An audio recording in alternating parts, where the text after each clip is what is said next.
Así que feliz día, mamá, y a todos los niños, gracias por sus videos, gracias por los Muy videos que bien hicieron. hecho. Excelente, excelente, excelente. Y ahora pueden ir a sus clases, ¿cierto? Que está Sí. empezando ahora. Creo que ya compartieron el link en el WhatsApp, así así es. que pueden conectarse ahí. Así es. Así que bueno, vamos a ir a la palabra el día de hoy. Así que vamos a estar compartiendo sobre fruto en todo tiempo. Permítame acomodarme, ¿cierto? A tomar mis apuntes, poner el tiempo para que podamos compartir el mensaje de el día de hoy. Así es que vamos a estar hablando de fruto en todo tiempo, ¿cierto? Y bueno, para los que recién se conectan, o si quizás está viendo este mensaje de manera diferida o en la edición de los mensajes solamente que estamos compartiendo, ¿cierto? Es un extraño Día de la Madre, porque muchos no podemos estar el día de hoy con nuestras mamás, ¿cierto? Y abrazarlas y mostrarle afecto como quisiéramos. Y como decíamos antes, han pasado ya 55 días desde que empezamos estos procesos de cierres de clases, sin reuniones, cuarentenas. Y quizás para algunos de los que se conectan, este es su primer fin de semana en cuarentena. Sabemos que hay, como decía nuestro pastor Hernán al principio, que sabemos que algunos están empezando ya este proceso, que están dentro de la cuarentena. Y quisiera preguntarles, ¿cómo han sido estos últimos 55 días? ¿Cómo ha sido este proceso de la cuarentena? Pensaba, si es que mañana volviéramos a la realidad, mundo imaginario, ¿cierto? Y venga conmigo en esto. Si el día de mañana se anunciara que hay una vacuna, que todo el mundo vuelve a la normalidad, que está disponible, que si usted se enferma se puede tomar igual como si fuera un remedio, ¿qué aprendió en este tiempo? ¿Qué fue lo que aprendió en este tiempo? ¿Hay algo que cambió para usted? Y dejo planteada la pregunta. Quisiera poner un poco de contexto en lo que estamos llevando a cabo en la iglesia este año. Tal como han explicado mis colegas en las últimas semanas, tanto Bridget como Dorita, ¿cierto? Decían, el gran paraguas de este año, las enseñanzas que estamos llevando a cabo, es ser y hacer discípulos. Y lo estamos viendo, abordando desde tres enfoques, tanto como hijos, como aprendices y como siervos. Después de Semana Santa, Felipe nos desafiaba por medio de ser siervos, ¿cierto? De hacer bien a todos, especialmente a los de la familia de la fe. Y nos desafiaba y nos llamaba a una teología práctica. La Bridget nos compartía la perspectiva de ser hijos, hablándonos sobre la abundante provisión del Padre e invitándonos a venir a las aguas. Y Dorita nos compartía sobre estar anclados al cimiento, ¿cierto? Al cimiento correcto. Y nos decía que, nos desafiaba diciéndonos que no podemos vivir en el yo creo, en el yo opino, yo pienso, sino más bien a creer y a obedecer la palabra de Dios, que es la marca genuina de un discípulo. El fin de semana pasado Dorita también nos decía que le dolió cuando se dio cuenta que había desperdiciado tiempo fuera de la palabra de Dios. Y así que todos nos podemos sentir identificados con esa declaración. Así que ya que estamos hablando de ser y hacer discípulos, hoy quisiera abordar la perspectiva del aprendiz, y quisiera hacer referencia a una imagen del Antiguo Testamento y cómo el Nuevo Testamento nos enseña a cómo cumplirla. Mira, acompáñenme en la lectura de Jeremías 17, del versículo 7 al 8. Dice: bendito es el hombre que confía en el Señor, cuya confianza es el Señor. Será como árbol plantado junto al agua, que extiende sus raíces junto a la corriente. No temerá cuando venga el calor, y sus hojas estarán verdes. En año de sequía no se angustiará ni cesará de dar frutos. Así que oremos. Padre, venimos delante de ti para escuchar tu palabra, Señor. Queremos escuchar tu voz. No hacemos eso porque nos sobra tiempo o porque no tenemos nada mejor que hacer. Lo hacemos porque tú eres lo primero en nuestras vidas. Tú tienes el primer lugar. Padre, no venimos a ti para probar si es que nos resulta mejor tu consejo o no, sino porque sabemos que tu palabra es viva, que es eficaz, y eso es lo que anhelamos recibir. Señor, pone en nosotros el mismo deseo de un bebé recién nacido por la leche materna. Pon el mismo deseo en nosotros para alimentarnos de tu palabra, porque cada vez que hablas algo bueno ocurre. sigue tu obra de santificación y transformación por medio de tu palabra. Es en el nombre de Jesús que oramos. Amén. Así que este pasaje que leíamos antes es la imagen de un discípulo, y por eso titulé esta enseñanza Fruto en todo tiempo. Lo leo nuevamente, revisemos una vez más este pasaje. Dice: bendito es el hombre que confía en el Señor, cuya confianza es el Señor. Será como árbol plantado junto al agua, que extiende sus raíces junto a la corriente. No temerá cuando venga el calor, y sus hojas estarán verdes. En año de sequía no se angustiará, ni cesará de dar fruto. La pregunta es, ¿cómo podemos ser esos árboles? Pedro nos da una perspectiva de cómo debería verse un discípulo productivo, que quiere verse como ese árbol. Pedro escribió 2 cartas, primera y segunda de Pedro, ¿cierto? En el capítulo de esta semana de Apolos, Ricardo abordó el cuadro general de estas 2 cartas, y la primera pone énfasis en la gracia de Dios, mientras que la segunda en el conocimiento de Dios. Así que vamos a estar revisando una sección de la segunda carta. La palabra conocimiento en la segunda epístola es usada al menos 13 veces, depende de cuál es la versión que usted está usando, pero es al menos usada 13 veces en 3 capítulos solamente. Así que hay una idea que Pedro nos quiere transmitir. Este conocimiento que menciona no se refiere al conocimiento intelectual solamente, aunque esto está incluido dentro de ello, pero va más allá que eso, tiene que ver con vivir lo que sabemos. El objetivo de la carta es hacer memoria de las verdades fundamentales del cristianismo, que estén atentos a los falsos maestros y a las falsas enseñanzas. Así que vamos a la sección que estudiaremos hoy. Por tiempo no podemos desmenuzar como me gustaría toda esta sección, pero lo invito a que estudie después tranquilamente en su casa. Hay mucha riqueza en esto, no puedo sacarlo todo en estos minutos que tenemos juntos, pero tampoco quiero arruinar su estudio personal de la palabra. Así que segunda de Pedro, capítulo 1, vamos a leer del 1 al 9. Dice así: Simón Pedro, siervo y apóstol de Jesucristo, a los que por la justicia de nuestro Dios y Salvador Jesucristo han recibido una fe tan preciosa como la nuestra, que abunden en ustedes la gracia y la paz por medio de el conocimiento que tienen de Dios y de Jesús nuestro Señor. Su divino poder, al darnos el conocimiento de aquel que nos llamó por su gloria y excelencia, nos ha concedido todas las cosas que necesitamos para vivir como Dios manda. Así, Dios nos ha entregado sus preciosas y magníficas promesas, para que ustedes, luego de escapar de la corrupción que hay en el mundo debido a los malos deseos, lleguen a tener parte en la naturaleza divina.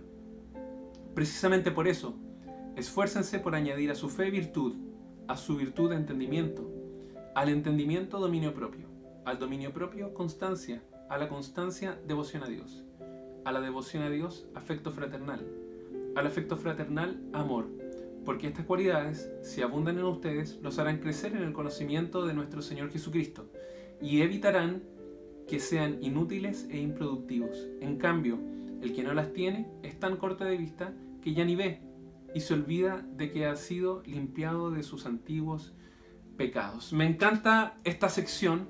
En el versículo 2, Pedro dice que a los que por la justicia de nuestro Dios y Salvador Jesucristo han recibido una fe tan preciosa o del mismo valor, ¿cierto?, como la nuestra. Matthew Henry, con relación a esto, dijo: la fe es tan preciosa en el cristiano particular, es decir, en usted y en mí, y en el apóstol. Produce los mismos valiosos efectos en el uno y en el otro. Echa mano del mismo precioso Salvador y se apropia de las mismas preciosas promesas. Así que si usted ha depositado su fe en Jesús, esta carta es para usted, este mensaje es para usted. Leo nuevamente, dice: Simón Pedro, siervo y apóstol de Jesucristo, a los que por la justicia de nuestro Dios y Salvador Jesucristo han recibido una fe tan preciosa como la nuestra, que abunden en ustedes la gracia y la paz por medio del conocimiento que tienen de Dios y de Jesús nuestro Señor. Quizás su versión dice: gracia y paz les sean multiplicadas a ustedes, si está leyendo por ejemplo la Reina Valera 60.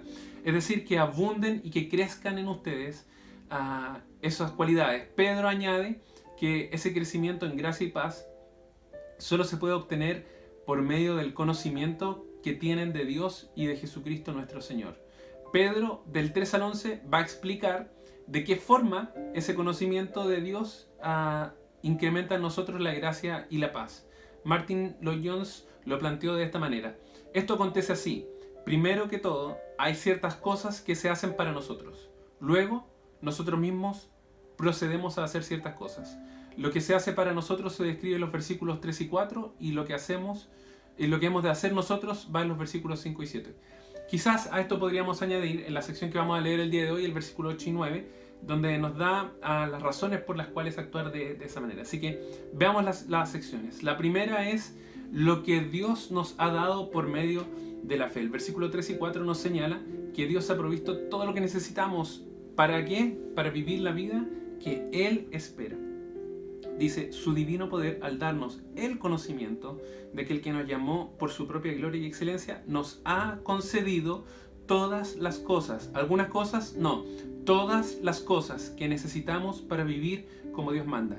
Así, Dios nos ha entregado sus preciosas y magníficas promesas para que ustedes, luego de escapar de la corrupción que hay en el mundo debido a los malos deseos, lleguen a tener parte en la naturaleza divina. Pedro lo que está diciendo aquí es que cuando nacemos en la familia de Dios, por nuestra fe en Cristo estamos completos. Pablo, refiriéndose a la misma idea, dijo en Colosenses 2:10, y ustedes han sido hechos completos en Él refiriéndose a Cristo, que es la cabeza sobre todo poder y autoridad. Así que Pedro aquí está diciendo que al igual que un bebé que nace en condiciones normales, ¿cierto?, está equipado para la vida, solo necesita crecer, es igual con nosotros, pues estamos completos en Cristo. Completos en el sentido de que tenemos todo lo que necesitamos para crecer en Él. Dice esto porque en aquel tiempo habían muchas amenazas de falsos maestros. Esto es parte del objetivo de la carta, ¿cierto?, de estar alerta y reforzar cuál es el real conocimiento de Dios. Si usted después sigue leyendo la carta, en el capítulo 2 habla sobre los falsos maestros.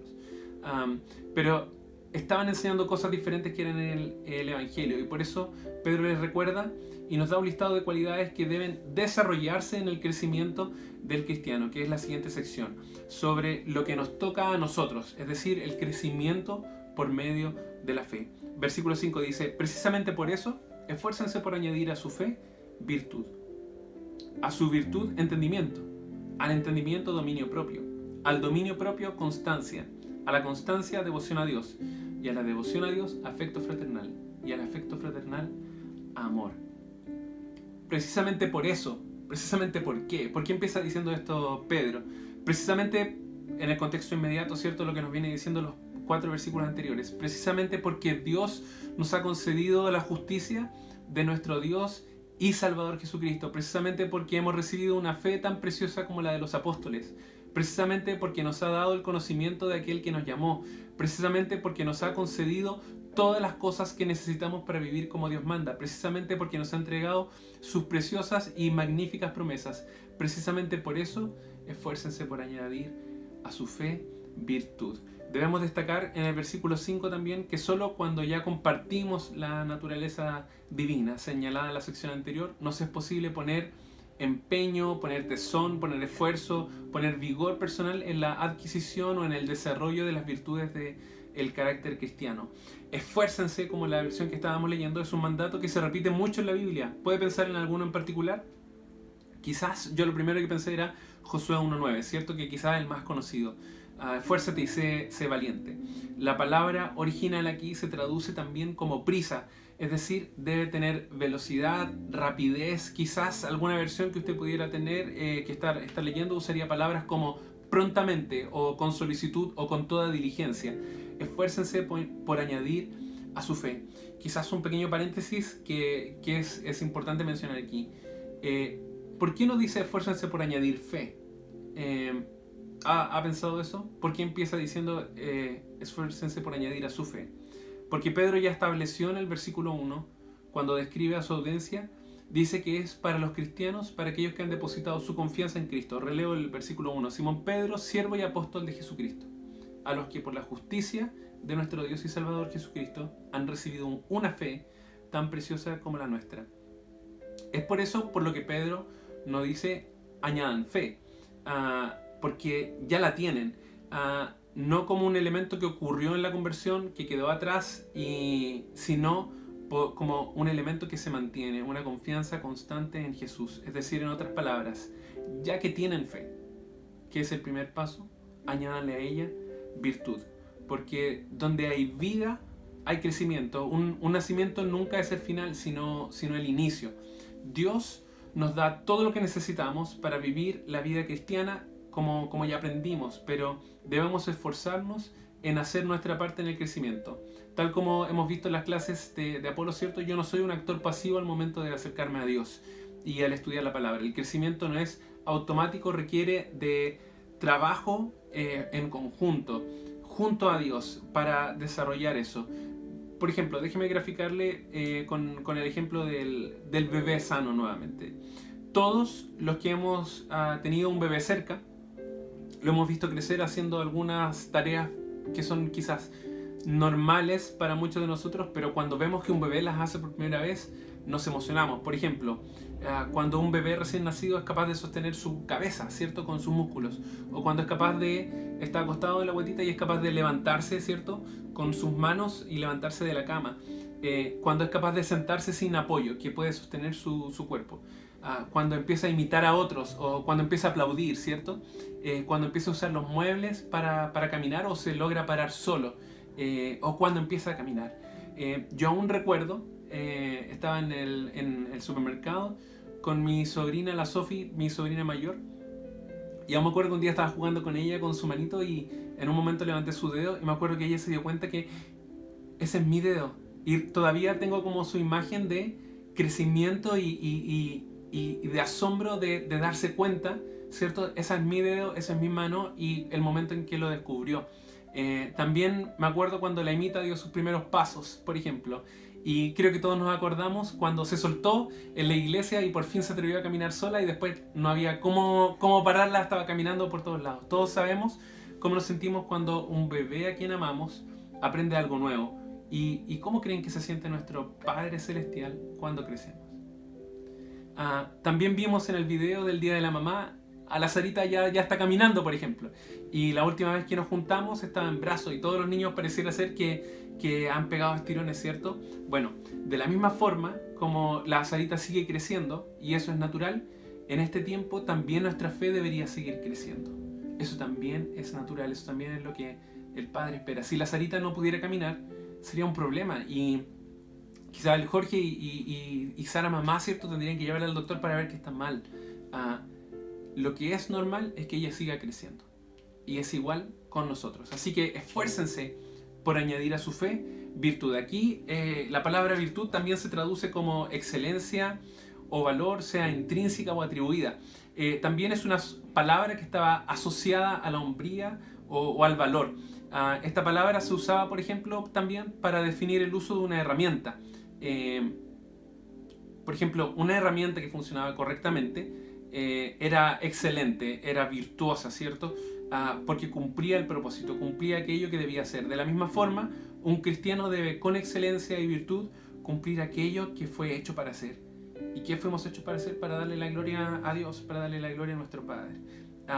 La virtud cristiana, la verdadera virtud cristiana no es pulir cualidades humanas, no es trabajarlas y forzarlas por medio de disciplina, sino trabajar las cualidades divinas que hacen que una persona sea más como Jesús por medio de la obra que hace el Espíritu en cada uno de nosotros.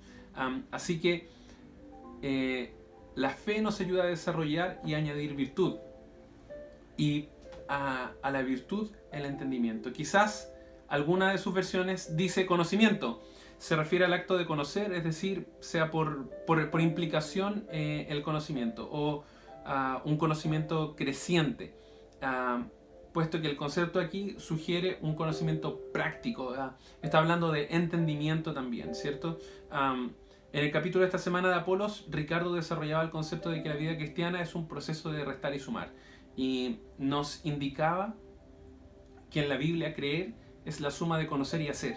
Y a eso es a lo que se está refiriendo acá del entendimiento. Es por eso que se refiere a esa habilidad de manejarse en la vida de la manera correcta, bajo el estándar que Dios espera. Y este conocimiento no viene solamente de memorizar o de guardar conocimiento como en el disco duro, por decirlo así, y memorizar la palabra de Dios, sino de obedecer lo aprendido.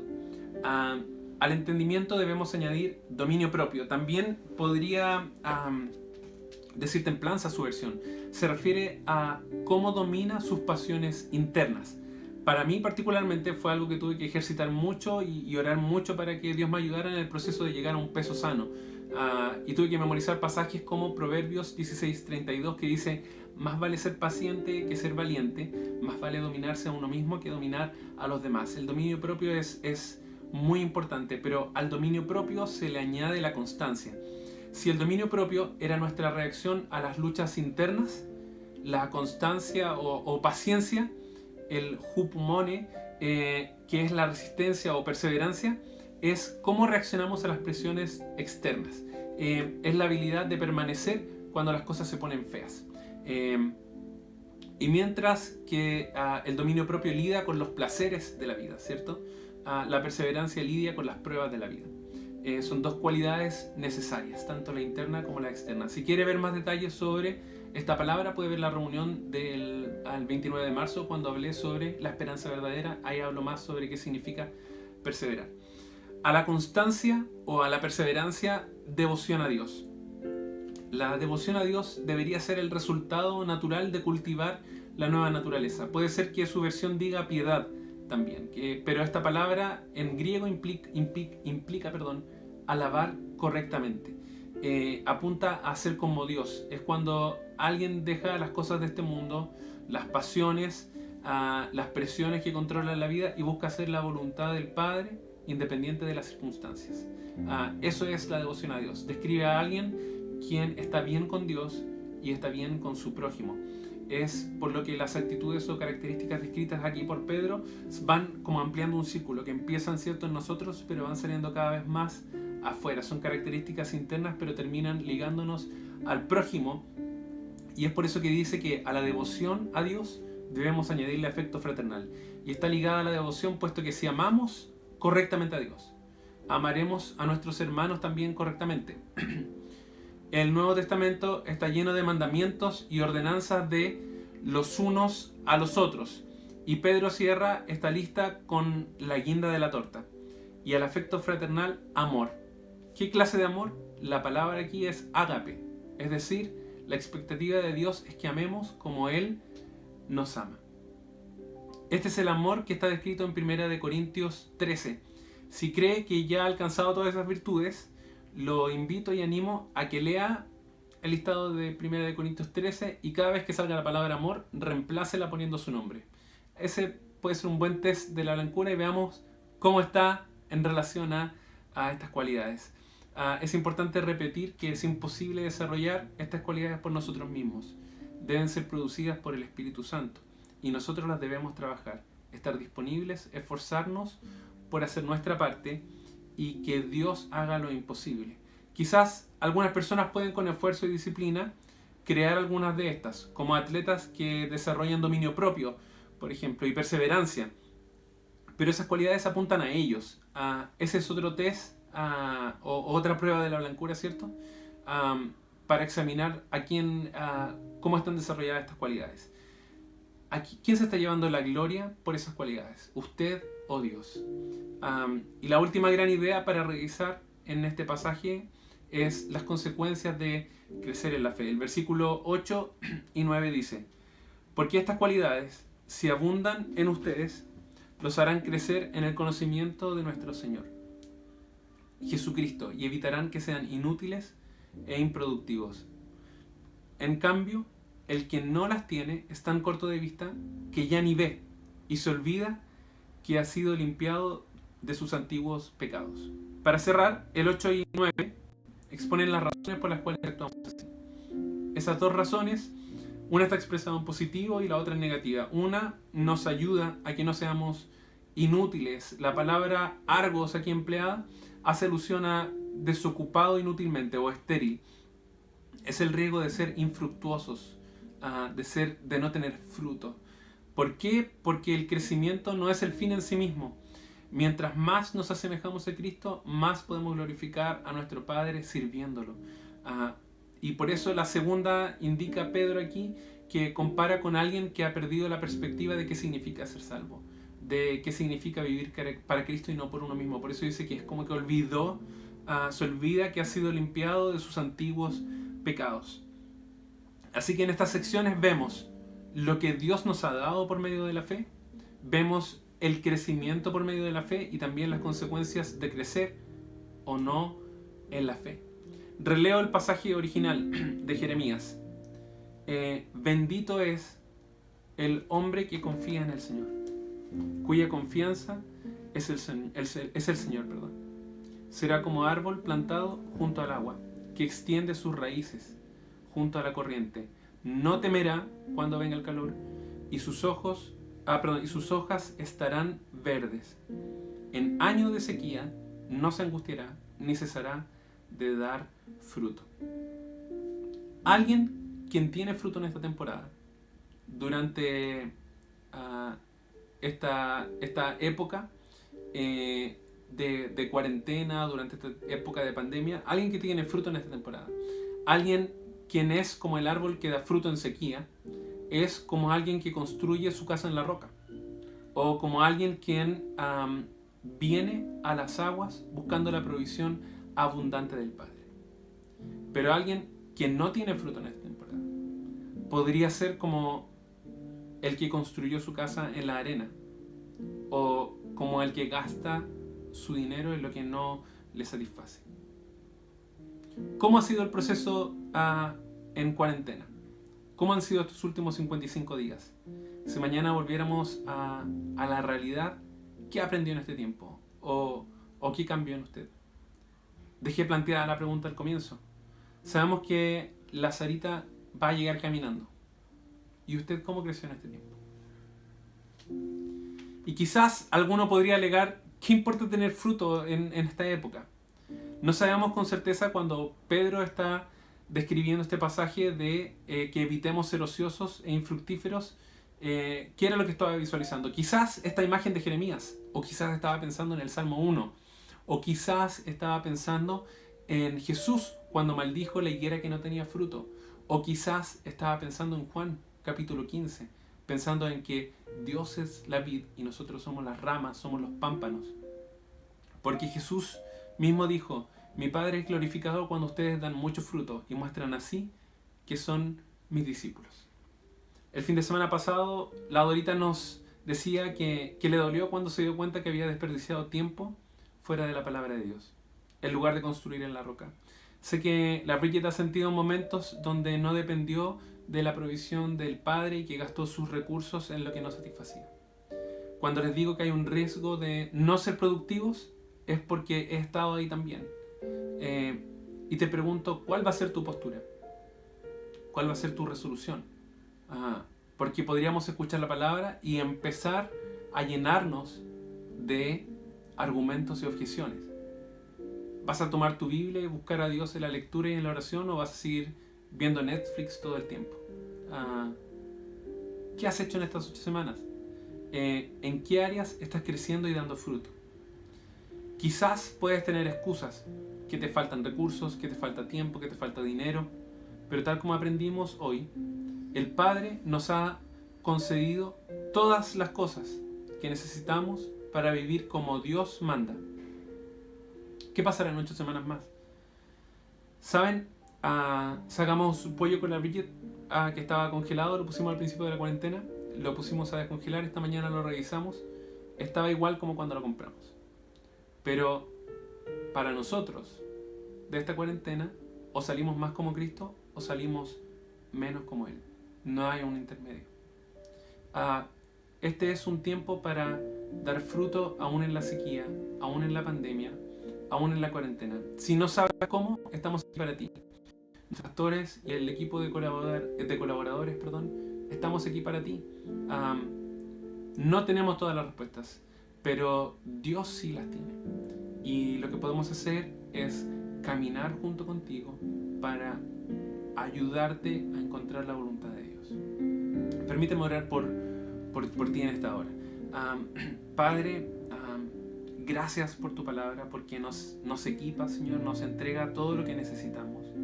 Gracias porque la fe que tenemos a nosotros es tan valiosa, al igual que la fe que tuvieron tus primeros discípulos. O sea, Pedro dice que es igual que la fe que tuvieron ellos, que fueron testigos oculares, Señor, de tu muerte, de tu resurrección, Señor. Señor, yo te pido que tú en este tiempo, Señor, a mis hermanos que están viendo esta transmisión, obra en su carácter. Límpianos, Señor, con tu palabra para que podamos dar frutos, Señor.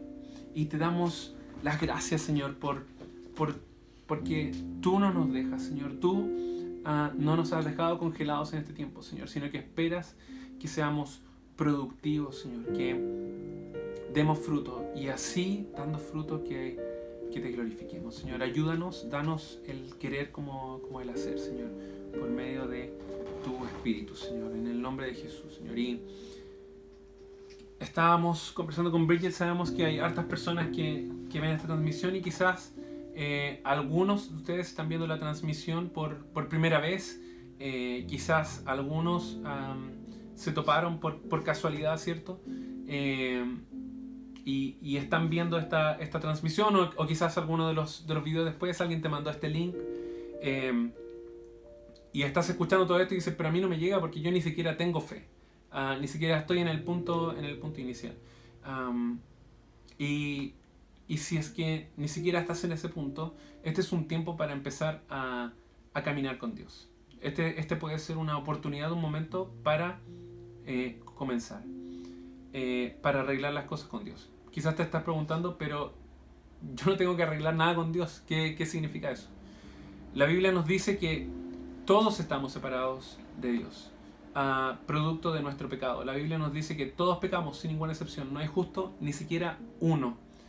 Todos hicimos lo malo y es por eso que Dios en su amor envió a Jesús, su Hijo, para que muriera por nuestros pecados. ¿Quién es Jesús? Jesús es el Hijo de Dios, quien se hizo hombre, quien vivió una vida perfecta y ocupó el lugar que tú y yo merecíamos, producto de nuestro pecado. Él cargó con nuestros pecados. Hizo esto para que cualquiera que deposita su confianza en Él, para que cualquiera que llama a su nombre pueda ser salvado. La Biblia dice que si confiesas con tu boca que Jesús es el Señor y crees en tu corazón que Dios lo levantó de los muertos, serás salvo. Eso significa depositar toda tu confianza en la obra salvadora de Cristo y reconocer que para estar bien con Dios no te puedes basar en tu propia justicia, en decir, yo soy bueno, yo merezco que me salven, porque ninguno merecemos ser salvados. Pero cualquiera que se arrepiente y cualquiera que busca a Jesús puede recibir el perdón de sus pecados. Quizás has reconocido que tienes una necesidad profunda de Dios y si nunca has depositado tu confianza, quiero invitarte a que tomes esa decisión hoy y que repitas conmigo esta oración. Las palabras no importan tanto como sí importa que lo hagas con la actitud correcta. Así que te invito a que repitas conmigo, Señor Jesús, te pido perdón por mis pecados. Pongo mi confianza en ti. Te doy gracias por tu perdón y te recibo como mi Señor y Salvador. Si es que has hecho esta oración, te invitamos a que te puedas poner en contacto con nosotros, ¿cierto? Por medio de nuestro WhatsApp, ¿cierto? Está apareciendo en pantalla. O que te pongas en contacto con la persona que te invitó a conectarte a esta transmisión. No queremos que estés solo. No queremos que nadie esté solo. Y estamos aquí para vivir la vida juntos. Aún en el proceso de quizás estar lejos y separados, pero estamos aquí para vivir la vida juntos. Así que para cerrar este tiempo especial, quisiera pedirte, Bridget, si puedes orar por las mamás, para que cerremos esta reunión el día de hoy y que podamos bendecir a nuestras mamás a la distancia. Señor, muchas gracias que de tantas maneras podemos ver tu mano en nuestras vidas, que podemos ver cómo tú nos das todo lo que necesitamos para vivir la vida que tú nos has llamado a vivir, Señor. Así que en esa provisión, Señor, muchos de nosotros podemos ver que a través de nuestras madres tú proveíste, Señor, un ejemplo, una fuente de sabiduría y amor, Señor, que refleja lo que tú sientes por nosotros, Señor, que también las cualidades, Señor, de nutrirnos, de amarnos, Señor, de consolarnos en muchos momentos, Señor, son cualidades maternas también, Señor. Entonces te damos las gracias a muchos, Señor, por darnos ese ejemplo y una imagen que podemos referir cuando queremos entender cómo eres tú también con nosotros, Señor. Y también para los que quizás este día es doloroso, Señor, porque por la razón que sea, quizás hay relaciones poco sanas con las madres o quizás una madre con relaciones poco sanas con sus hijos, Señor. Pido específicamente por ellos también, Señor, que en este día, Padre, tú puedes derramar paz, que puedes hablar a los corazones, Señor, y mostrar que tú eres el Dios quien dice, que podemos decir, aunque padre y madre me abandonen, tú no me abandonarás, que tú me levantarás, Señor. Así que te damos las gracias que incluso en las cosas que faltan en nuestras vidas, Señor, tú provees, incluso en la falta, Señor. Tú rellenas esos espacios. Entonces te damos las gracias por eso también. Y que en este tiempo, Señor, que todo se ve tan diferente, Padre, que tú puedes hacer crecer en el desierto y en la sequía, puedes traer fruto, que de la roca puedes sacar agua y de la tumba puedes sacar vida, de relaciones, Señor, que han sido muertas por mucho tiempo, Señor. Que este tiempo sea un momento en que relaciones pueden ser sanadas y restauradas por tu gloria, Señor, por reconocer tu amor en nuestras vidas, Padre. Oramos una bendición muy especial para cada madre en nuestra iglesia y cada una que está viendo esta transmisión, sea hoy o sea más adelante, Señor. Pedimos que en sus vidas, Señor, sigues revelándote, que seguimos siendo transformados y moldeados a tu carácter, Señor. Queremos vernos como tú, Jesús. Así que te damos muchas gracias por este tiempo y por las mujeres que has puesto en nuestra vida.